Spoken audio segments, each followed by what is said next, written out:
Le secrétaire d'État américain John Kerry et le conseiller d'État chinois Yang Jiechi ont ouvert le deuxième sommet Chine-États-Unis sur les gaz à effet de serre urbains.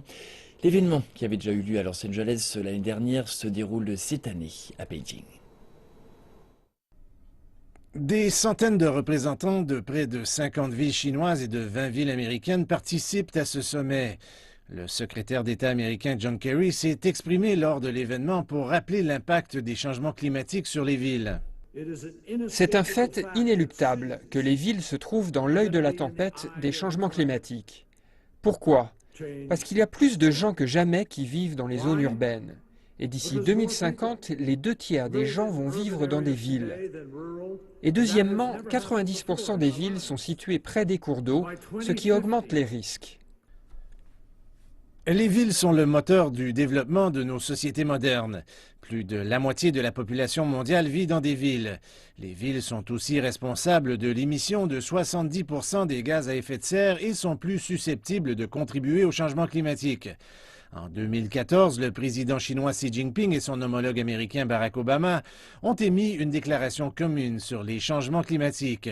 Les deux dirigeants ont débuté cet événement l'année dernière à Los Angeles pour renforcer le combat contre les changements climatiques.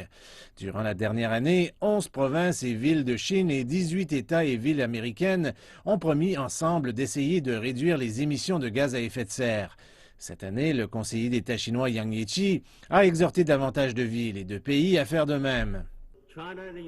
Avec les compétences que possèdent la Chine et les États-Unis, il devrait y avoir un mariage pour mettre en commun ces connaissances.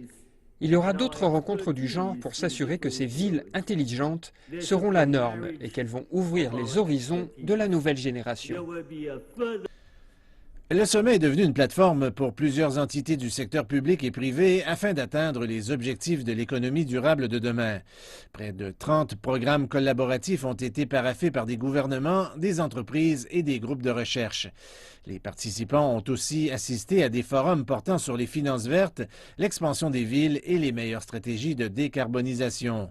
Un bon départ, mais il y a encore beaucoup de travail à faire.